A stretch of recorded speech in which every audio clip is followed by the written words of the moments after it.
Your next comic coming to the stage. Please give it up for Darrel!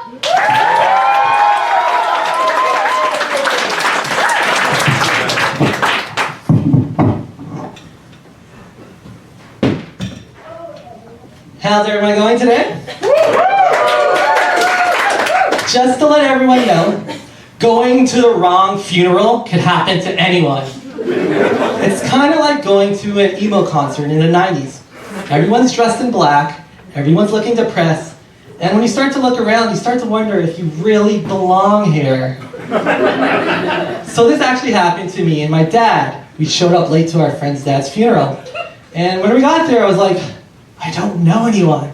So I turned to my dad and asked if we were in the right place. And he was like, yeah, of course we are. Who shows up at the wrong funeral? Clearly not us. So I make my way to the front of the crowd to where the casket is.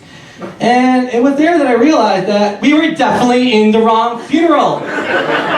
Because our friend's dad, who's Italian and named John, wasn't in the casket.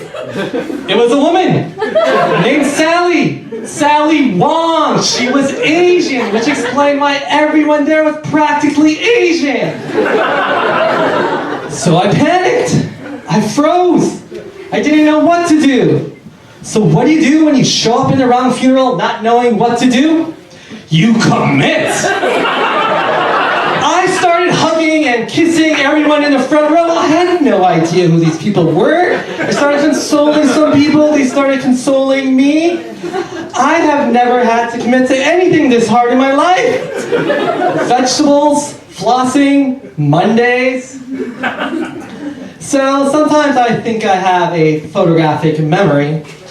Turns out I don't. The photograph is like printing in some type of caveman hieroglyphics or something. So just the other day, I was cooking a meal. I read the instructions on the box. I put the meal to cook, and I threw out the box. 5 minutes later, I'm going through the garbage trying to find the box because I forgot how long I'm supposed to cook the meal for. It was minute rice. The box clearly stated minute rice. Has anyone ever driven to work and then traveled home because you forgot that you drove to work? Me neither. Who does that? But there's one thing I'm actually really good at remembering, and that's directions. That's because I only ask for one direction at a time. And I'll keep asking for one direction at a time until I get to where I need to go. And it's great because I get to meet a bunch of new people, see the world, maybe even get lucky.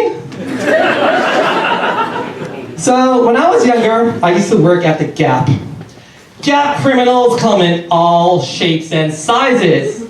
So one day I was helping this lady, but then she started to ask me questions that she knew that I wouldn't have known. She started to ask me about women's lingerie and bras and underwear. I was young, I didn't know much back then.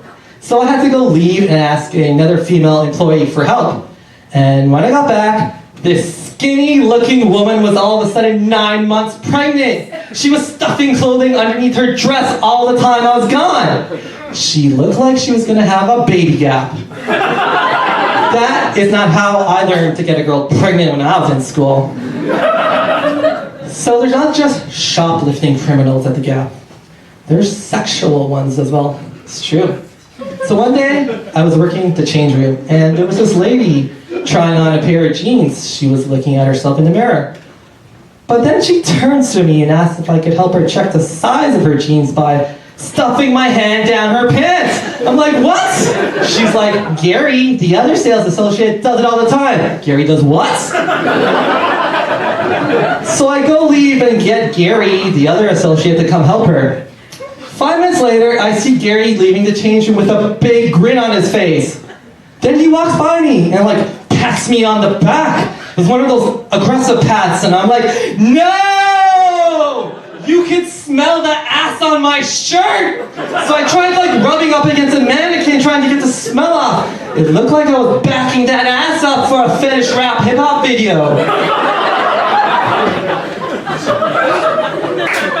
Then there are elderly women. They don't even try to hide their thievery. There was this one lady that was stuffing her bag full of clothing right in front of me. But she was really sweet. She offered to get me a blue shirt. I said no. Don't judge me. I told her no. I told her no. I see those eyes. I told her no. Then I moved her away from the shirt section.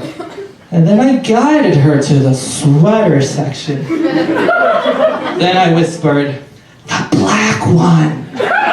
Still got that sweater till this day. Thank you, Darrel.